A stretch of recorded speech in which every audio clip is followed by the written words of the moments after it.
All right, you guys, as you can see by the thumbnail, I'm back with another one like the other one. I'm not even going to say it. I'm going to get straight to it. Let me just jump straight into this story.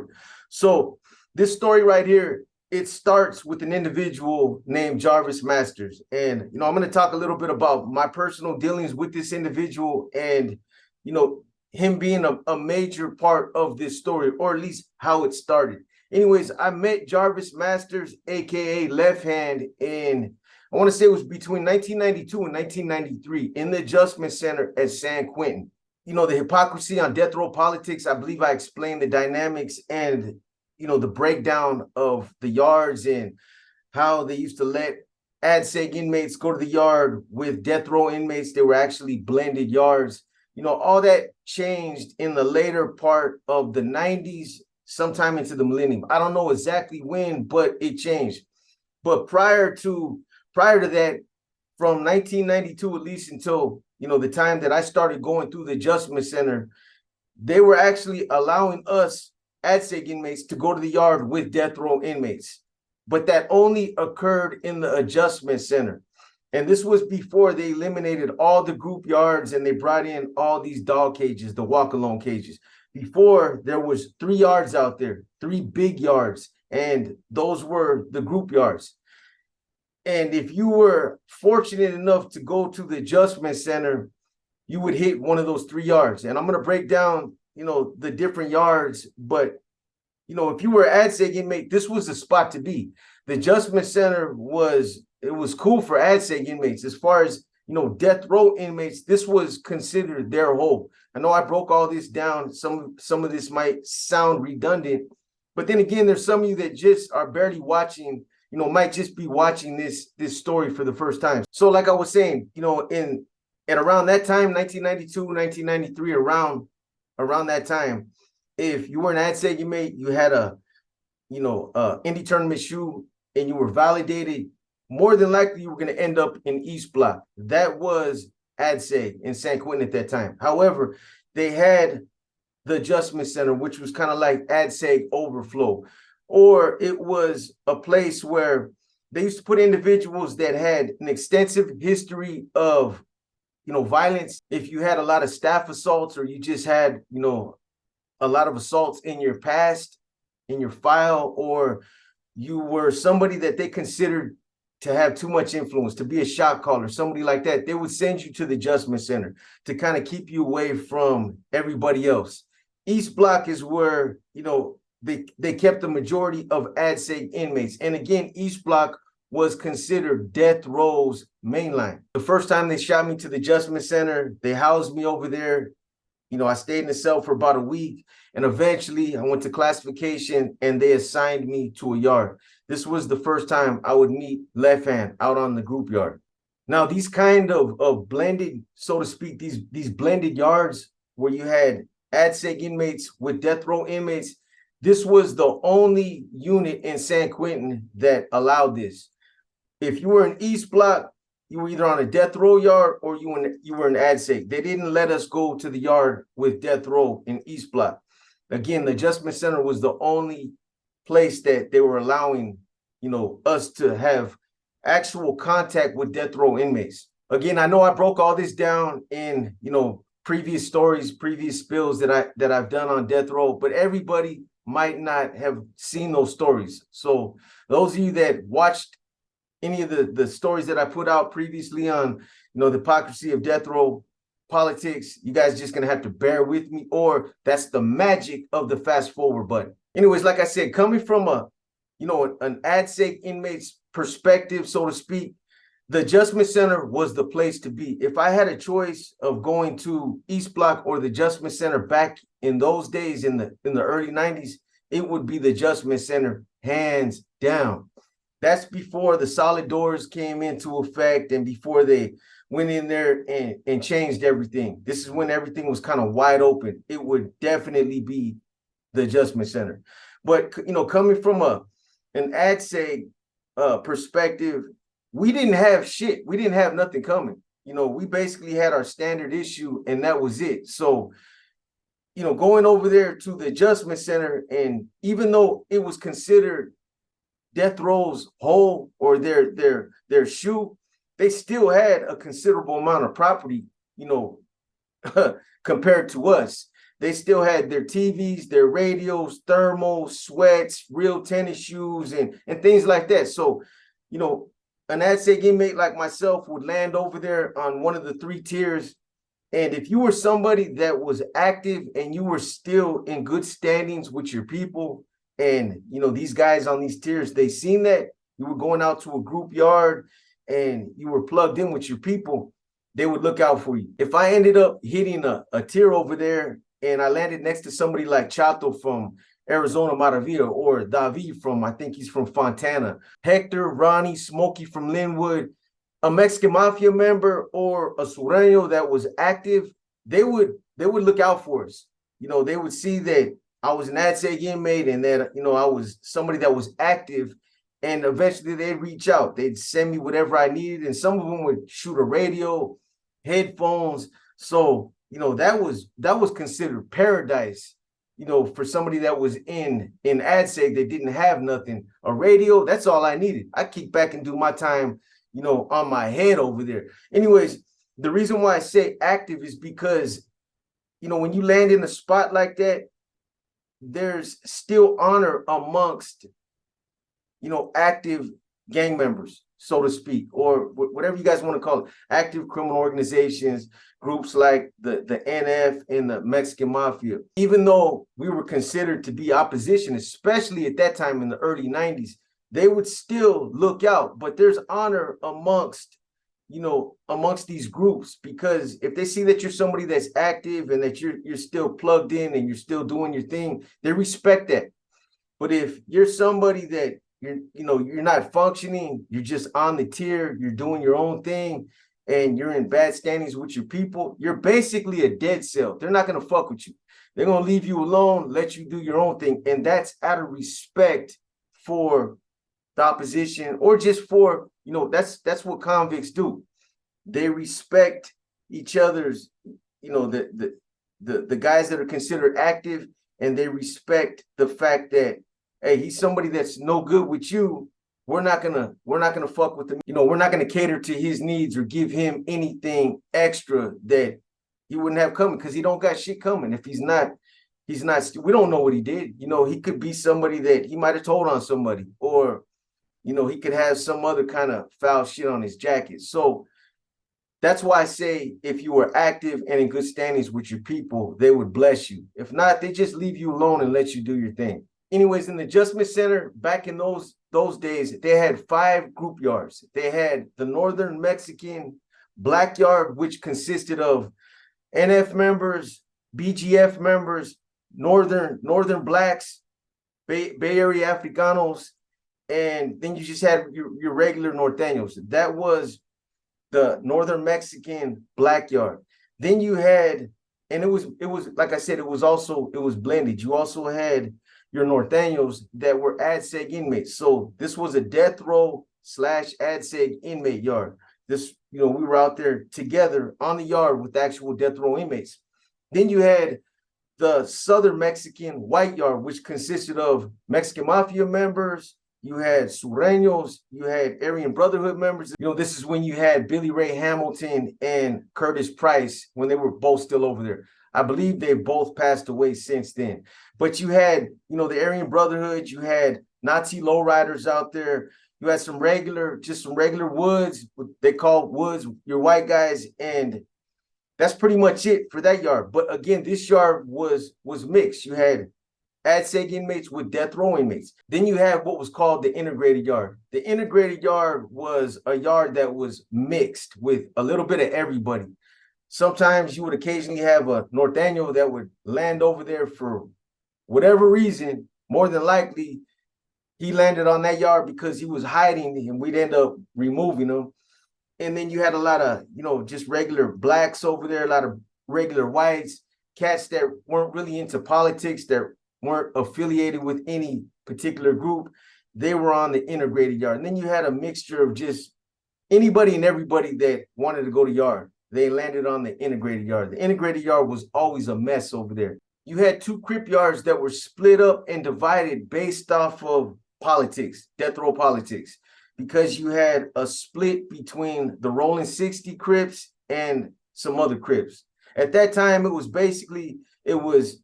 Tookie, Stretch, and Little Evil.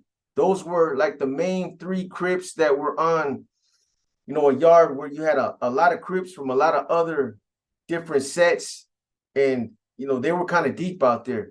There was probably around 30 of them out there. And then you had a smaller yard, which consisted of Lil Fee from the Rollin 60s. And then you had Roscoe, an SOS Crip from, I forget the name of his hood, but he was out there. And you had a handful of other cats that would end up on that yard. It was a smaller yard. There was probably only around 5 or 6 of them, but they were split. There was an issue between Tookie and Fee that I've talked about before. That's a story for another day. I'll get into it. I was there when a lot of this stuff unfolded or when it was happening. But those were the yards. You had those 5 yards, 2 Crip yards, the Mexican Mafia and the White Yard, the NF yard, and the Africano yard. So those were the 5 yards you had out there. You had the Northern Mexican Black Yard, the Southern Mexican White Yard, the Integrated, and then you had the 2 Crip yards. That's how it was broken up. So left hand, Jarvis Masters, even though he's from LA, I want to say again, Long Beach, somewhere out there by Long Beach, he was a documented BGF member.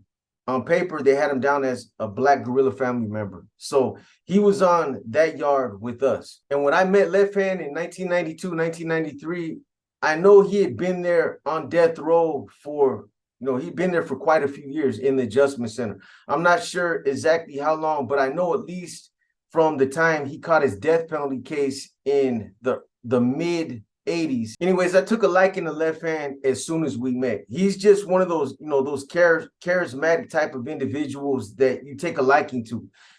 Dudes, he's an outgoing type of cat. He was approachable, somebody that, he was an upfront. He came across as just being a stand-up type of individual. And, he was an intelligent type of cat. Just, the way he carried himself, a little bit had to do with the case he caught, how he caught the case, and just how he carried himself as an individual. But he was just one of those type of cats that you end up meeting him and you can't help but to like the dude. So, I mean, we clicked as soon as I met him. And I would end up staying in contact with him and another BGF member. Matter of fact, they were the only 2 that were there in the adjustment center, him and Freddie Taylor, Yero Ascari. I would end up staying in touch with those 2 individuals for years to come. I would get out, I would parole, I'd shoot them some pictures, shoot them a little bit of bread. I would just stay in touch with them, do little favors here and there for them, whatever I could do for them. But there were 2 individuals that I maintained contact with throughout the years because, I took a liking to them and, I had spent a considerable amount of time with them right there in the adjustment center, and they always looked out for me. They took care of me. Anyways, I plan on running a separate story on Left Hand because it's a crazy story, how he caught the death penalty, everything that was involved, the fact that he was the only one that got the death penalty, out of him and his co-defendants. And it's just, he's got a crazy story. He's been there since 1985. He's still there holding it down. And it's a good story. It's a story I think you guys will like. I'll run that later. So I'm just going to give you guys the short version of how he ended up on death row. So like I said, I believe Left Hand, he grew up in the Long Beach area. He grew up in the Long Beach area and don't quote me because I don't remember exactly where he grew up and I don't remember what neighborhood he's from, but I do know that, he grew up around Sureños. He was from a Sureño neighborhood, and he was actually identifying himself as a Sureño at one time, a Black Sureño. Matter of fact, he even had a big sur across his left hand that we used to clown about it. We'd be out there on the yard, and he'd throw his hand up and put that big sur in my face, and he was bullshitting about it. I used to be a Sureño, and if I wasn't a BGF member, man, we'd be going at it and just. He was always clowning about it. So anyway, he grew up around Sureños and you could tell by, his accent, it came out, it came out of him that you can tell he grew up around Raza. And that's just the way, that's how he carried himself. That's just the way he carried himself. Anyway, at some point, he ended up catching a robbery. He caught a robbery. He hit the LA County Jail. And don't ask me exactly how it happened, but once he hit the county jail, I imagine he got around other Africanos, and they probably laced him up a little bit about how politics work and some of the complexities that he was going to have to face going to prison and being a black Sureño.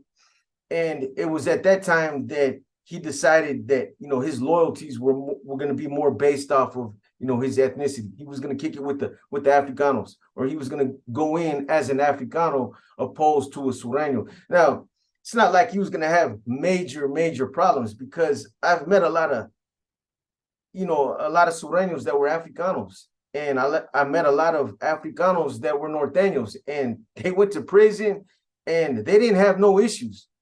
A lot of them, feel like they got to represent themselves a little bit harder than regular Norteños because they're black. But, for the most part, they ended up being some of the most solid Norteños or Sureños that, you run into. It really doesn't make a difference. But in Left Hand's case, he ultimately decided that, maybe I shouldn't go to prison and, represent my hood. Maybe I should just represent my people. So that's what he decided to do. He ended up going to prison on a 7-year bid. They sent him to prison for a strong-arm robbery. He gets to San Quentin, and that's when he started affiliating himself with the Black Guerrilla family. So during the 80s, I want to say he landed somewhere around 1985. You guys got to understand that during that time, the BGF was right in the middle of a political uprising. You had the Black Panthers, George Jackson, the whole revolutionary movement, all that was going on at that time. So the political prisoner movement, it was ripe when Left Hand landed in San Quentin. While the Mexican Mafia and the Nuestra Familia, while they were out there on the main lines, killing each other, fighting over drugs and who controlled the main lines in prison politics, the blacks, the Africanos, the BGF, and you had the Black Panthers at that time, the Vanguards, all these movements, they were more geared towards the political prisoner movement. They didn't give two shits about drugs or controlling the main lines or prison politics. They didn't care about all that. The BGF was focused more on the political prisoner movement and the racial disparities that they felt like their people,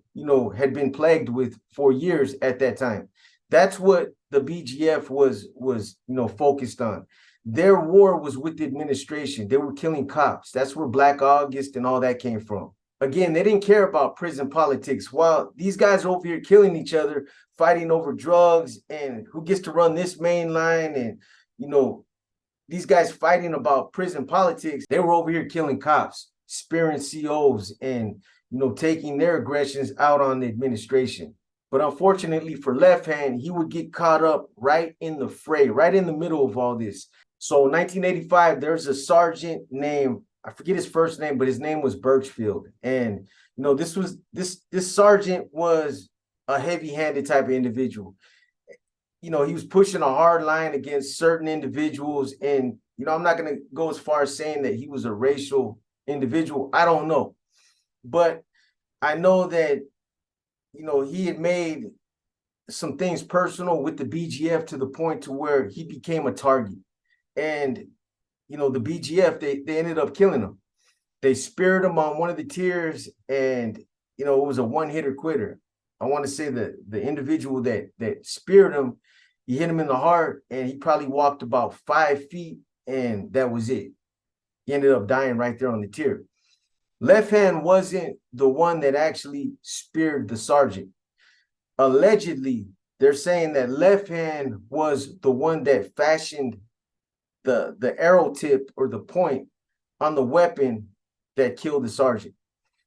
Allegedly, they're saying that, because Left Hand was affiliated with the BGF, what they were alleging is that at some point, another BGF member sent, a piece of weapon stock to Left Hand. And he sent it to him so that he could put a point on it. And then they alleged that, Left Hand put a tip on it and sent it to the individual that actually speared the sergeant. So this guy spears the sergeant.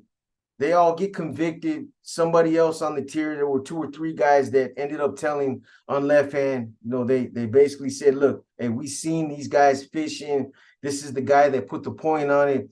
He sent it to this guy. It went from here, it went to there, and boom, the sergeant gets speared. He dies. So these are the individuals that are involved. Anyway, long story short, everybody that was involved in that case, including the individual that actually did the spearing, they all got life in prison. Left Hand ended up getting the death penalty. It's crazy. It's a crazy story, but that's what happened. He's on death row for putting a spear on a piece of weapon stock and then allegedly sending it to the guy that speared the sergeant. So that's why he's on death row. He's been there since 1985, and because he's a validated member of the Black Gorilla family, they've kept him housed in the Adjustment Center. I told you guys that, before they made all the changes and all these rulings came down from the federal courts, if you were a validated member of the Mexican Mafia, the Black Gorilla family, the Aryan Brotherhood, or the Nuestra Familia, you were housed in the Adjustment Center. So that's why Left Hand had been housed there since 1985. When I met him in 93, he'd probably been there for 5-6 years, but he had been there ever since. So anyways, that's the short version. That's how Left Hand ended up getting the death penalty. He went to prison on a 7-year bid and turned that into a DP case. It's crazy, but that's what happened. And again, I'm going to run that story later on for you guys so that I can give you the details. It's a good story. And, hopefully he will end up getting that overturned, because that's crazy that they gave him the death penalty for that case. Anyways, like I said, I'm going to end up running that story later on for you guys, because it's just crazy, getting into the details of how everything happened and how they actually gave him the death penalty when he wasn't even the one that hit that sergeant. Anyways, like I said, I'm going to end up running a separate story on that so that I can, get into the details and tell you guys, how it happened and why he was the one that got the death penalty and who was involved and how they got busted and all that. It's a good story. I think you guys will like it. But anyways, that's the short version. That's how it happened. So like I said, Left Hand was somebody that, I held in high regard. I had a lot of respect for him. And, there was at that time, there was actually only 2 BGF members that were there on death row. That was Left Hand, and there was another individual named Freddie Taylor, Yero Ascari. And both these individuals had a lot of influence. They were holding it down for the BGF, and they were the only 2 on our yard. Coincidentally, just a couple of years ago, I ended up stumbling across a newspaper article that was actually about Freddie Taylor, Yero Ascari. And, the article talked about how he got, his death penalty case turned over. And that's just crazy because, thinking back to the time I was there with him, he thought that he was going to see the death penalty go through. Like he thought he was going to die on death row. He thought that they were actually going to execute him on death row. But, when I read that article and, I read about how they released him, they didn't just overturn his case. They actually let him go back out to the streets. So when I read the article and it talked about how he moved down south and how he was never coming back to California, it was crazy. But it was good to know that he got his case overturned. And I can only, on a personal note, I can only hope the same happens for Left Hand. I honestly hope that that man ends up, getting his case overturned and that he's able to live out the duration of his life, in the free world. So when I was there in the Adjustment Center, and this was on multiple occasions, this was throughout the 90s. 92, 93 was like just the first time I had went through there. I went back again in, 90, 94, then again in 95, 96, 97. I started to, go through the Adjustment Center actually more than East Block. Once they started sending me over there, it was almost like straight off the bus, they would just walk me straight over to the Adjustment Center. So I spent a significant amount of time over there. But it was, again, for me, it was cool. I was happy to go over there. When I heard that I was going to the AC, I was like, oh, hell yeah. I'll have a radio by this week sometime. You know what I mean? I'll have everything that I need, by this week. But during those years, 92, 93, when I first landed over there in the adjustment center, the AC was rocking at that time. Not just inmates on death row. There was a lightweight, there was a small war over there at that time between the whites, the Mexican mafia, and the Africanos. But the integrated yard was rocking, and we were the instigators. If it wasn't me and Mike Eel, it was Left Hand and Yero. We had a lot of individuals that were trying to hide on the integrated yard. We had a lot of targets that ended up going out there and thought that they were going to be able to just go out there and program and nothing was going to happen. So it was an eventful time when I was over there in 93. I remember a lot of shit that happened. But during those years, I also had the opportunity to meet a lot of individuals on death row. I told you guys about my relationship with Tookie. I told you guys about my relationship with Fee and all these other individuals that I met over the course of time being over there. And as I mentioned, the Bloods were on our yard. Well, did I mention that? Or I think, matter of fact, I think I skipped that. So when I talked about the Northern Mexican Black Yard being, you know, Nuestra Familia members, Norteños, Bay Area Africanos, and BGF members, I forgot to mention to you guys that in the AC and the Adjustment Center, they used to send the death row Bloods to our yard. It's a little, the politics kind of change when you go from East Block to AC, when you're talking about the Bloods and the Crips, because whenever you're like in a mainline kind of setting, everybody gets along. That's politics. A lot of times that's how politics work, unless it's just an on-site, you know, type of war going on. But when you end up in a shoot type like of environment or a hole, it changes the dynamics of the politics. Then, you know, groups that would coexist out there on the main lines won't coexist like that in the hole. That's when things start to change and nobody gets along. You know what I mean? So that was a similar situation with the Bloods and the Crips. Over there in the adjustment center, they would send the Bloods to, you know, the yard with us, even though in East Block they were out there on the yard programming together. So I met a lot of good Bloods that were on death row. All the Bloods that were there at that time, I met all of them. They all came to our yard. Big Time, Bo Pete, Ant Dog, Mario, Little Ace.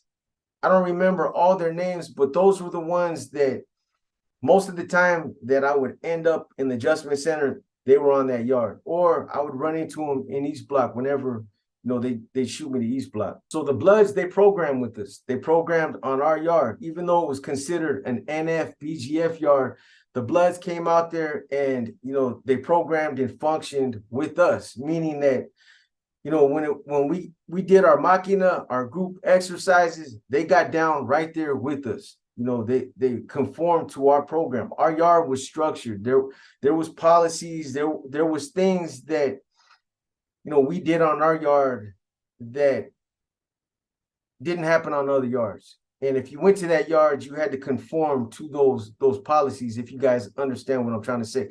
Not like anybody was trying to dictate their program or anything like that, but this was an active yard and, you know, it was a structured yard. There were certain policies and things that we implemented that because of the politics, you have to respect it if you're going to be out there. Anyways, these Bloods that programmed with us, all the ones that I mentioned, they were all good dudes. We never had any issues with them. The only issue that I can vaguely remember took place with Ant Dog. And it's to no surprise that he's one of the main ones that's going to be mentioned in this story. But, you know, I don't remember the details. I don't remember what it involved. All I remember is that Ant Dog got into it with one of the Norteños that was out there on our yard. They got into some type of verbal disagreement, and, you know, that was it. But, you know, looking at Ant Dog, and I'm sure you guys should be looking at his picture right now. Looking at Ant Dog, I'm sure you guys would agree that he doesn't look like no crazy type of dude, right? Or what do you guys think? Ant Dog was crazier than a motherfucker. That dude was just an odd character. He was one of them type of high-strung type of individuals that was always moving around, fidgety. You know what I mean? He was always full of energy, over the top type of shit though that he do when he come out there.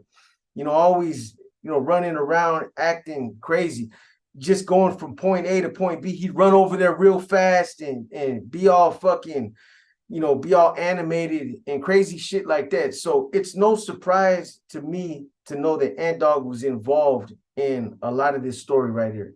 A lot of the you know, the parts of this story that ended up, you know, kicking off some conflict. It doesn't surprise me that Ant Dog was involved. So anyways, there was another blood out there on the yard with us, and his name was Mario Gray. They just called him Mario. And, you know, he was an older blood. He was a laid back type of individual. He was like one of the bloods. He was like their unofficial shot caller. He was one of those older type of dudes that basically kept his people in check, diplomatic. You know what I mean? If there was any issues, Mario would be involved, and he'd make sure that, you know, especially if it was an issue that should be resolved on our yard, Mario would make sure that it would get resolved and that his people were in line with what was happening. But he was one of their unofficial leaders. So, you know, I met Mario, I want to say it was around 94, 95, a little bit later, you know, then I met Left Hand, but I had known him for a long time as well. So anyways, even though, you know, Mario was a laid back type of individual and, you know, he was cool people, you know, sometimes problems arise. This is prison. And no matter how diplomatic you are, no matter, you know, how reasonable somebody is, you know, prison is just, it's an environment that's full of tension. It's full of animosity. And you just never know when somebody's going to wake up, you know, on the wrong side of the bed, or something's going to happen and it ends up escalating into something bigger than what it has to be. That's what happens in prison. Doesn't matter how reasonable you are. Sometimes it could be, you know, something could happen and it could be just based off of somebody else's, you know, their lack of respect or their lack of consideration for you. It could be over a magazine. It could start over sports. You know, you got your team that you're passionate about. Somebody else got their team, and you guys are going back and forth, talking shit talking on the tier, and then it ends up, you know, escalating to the point where somebody took it a little bit too far, something said, now somebody feels disrespected, and especially in that type of situation. So those type of situations where you got two individuals that are going at each other openly over the, you know, on the tier, those situations right there, they escalate fast, and, you know, they always have the potential of you know, getting blown out of proportion. And, you know, this is what ended up happening. So what I'm talking about is apparently Mario and Left Hand were at some point housed in the adjustment center. And this is way later after I was already gone. We're talking about sometime around 2000, between 2010 and 2015, I want to say around there. Because Mario, from what I remember, he passed away as well. So, you know, this happened way later, but it happened after I was long gone. Anyways, they're housed in the adjustment center on the tier together, and they get into some type of verbal disagreement where they're arguing openly on the tier. And, you know, whatever it was over, who knows? It could have been over anything.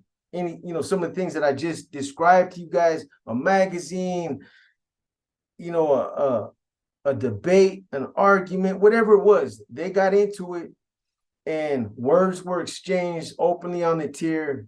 And apparently, you know, it got out of hand. Usually when guys like this, guys like Mario and Left Hand, older guys that have been around, they're on death row, you know, they understand what can, you know, what a situation like that could lead to. Usually it will be resolved. Somebody, you know, cooler heads will prevail and they'll resolve it. But this didn't happen in this situation.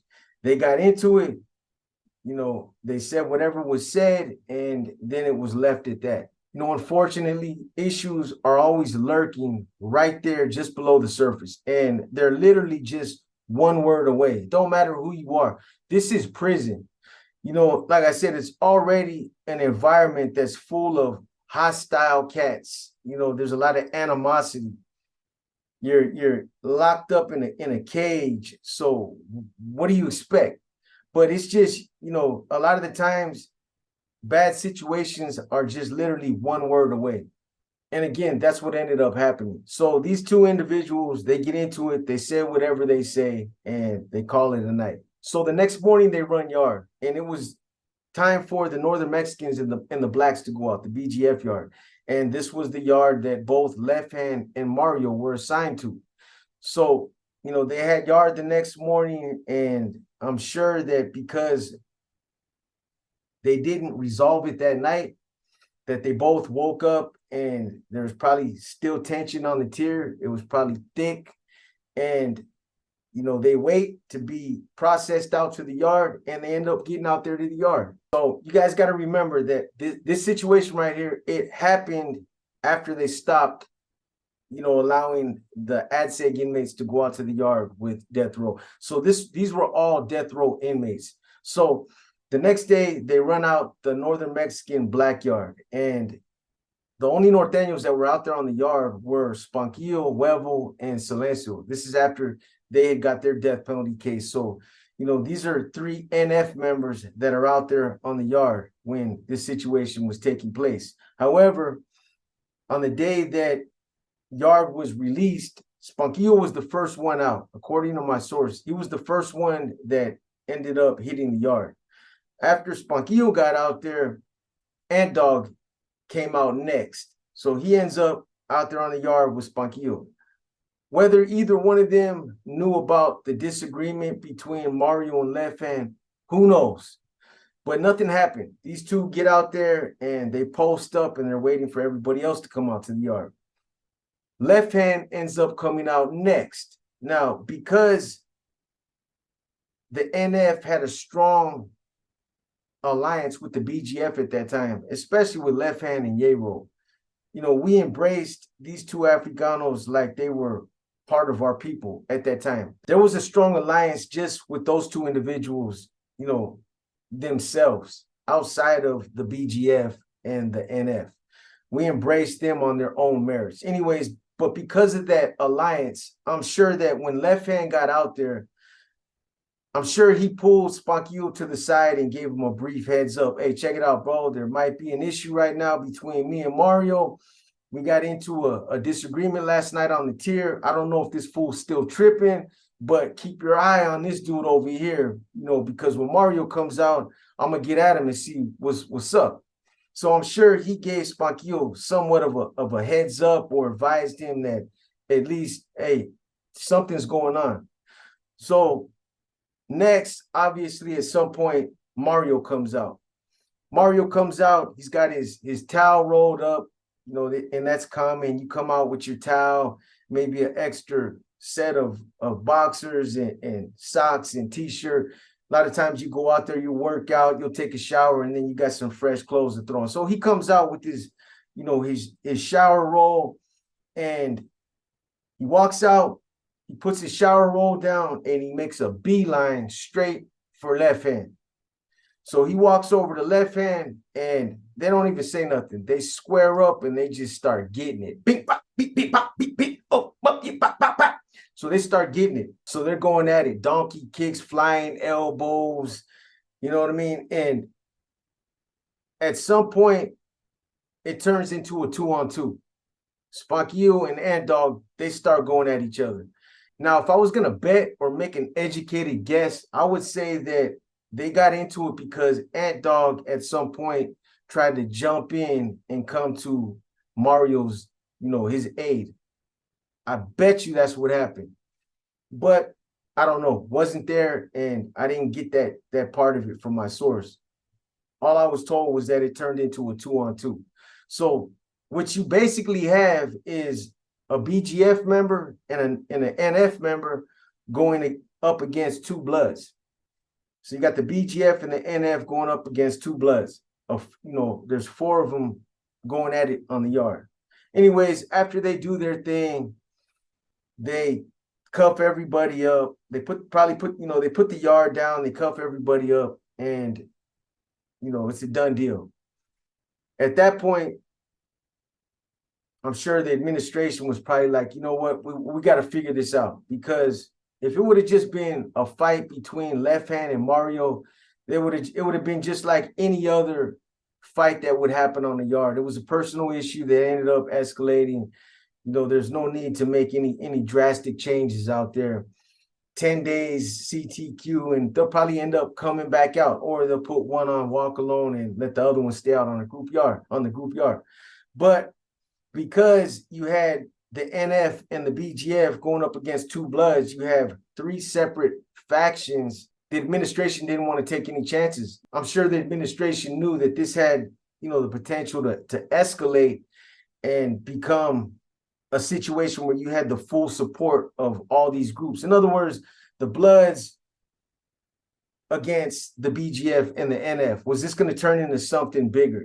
In other words, the administration might have been looking at it as, well, because it went down like this might end up turning into a situation where the Bloods are going to take off on, the NF members that are out there and the BGF members that are out there. This turned into a bigger conflict than just a one-on-one, a personal disagreement. So the administration felt like,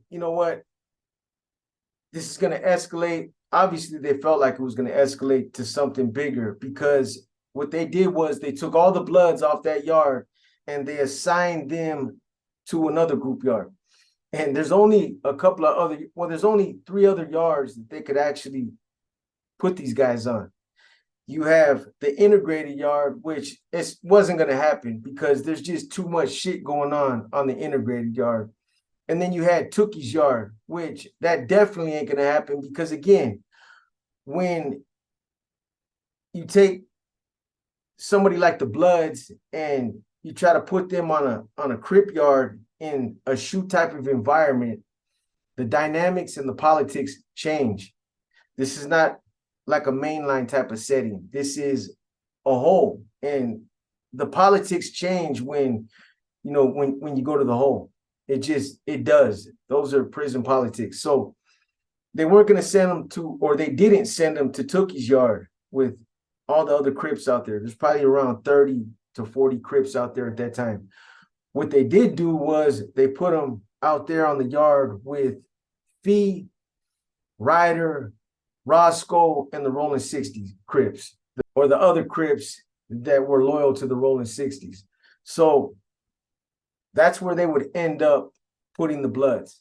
They reassigned all the Bloods that were, out there on the BGF Northern Mexican yards.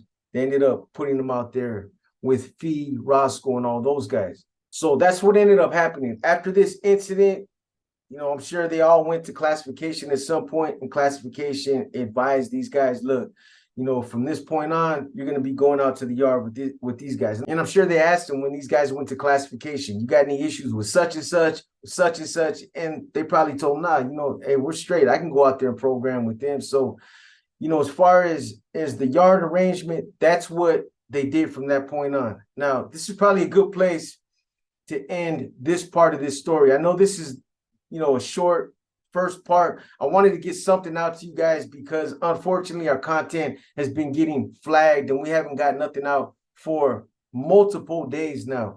But just trust me, the second part of this story is, you guys are going to want to hear the second part. So anyways, that's what ended up happening. The administration reassigned all the Bloods to Fee's yard. And this is probably a good spot right here to end part 1. And I know part 1 was a quick one. I just wanted to at least get you guys out something, because like I said, I put a posting up early this morning. If we didn't have buzzer luck, we wouldn't have no luck. We've been putting content up, but it got flagged. So, we've been sitting around waiting for YouTube to, release our videos. So I wanted to at least get this part out to you guys, but trust me, you're going to want to hear the rest of this story, especially if you're interested in knowing what happened between the Bloods and the Crips and how, Lil Fee and the Rollin 60s ended up getting into it with all the Bloods over this situation right here.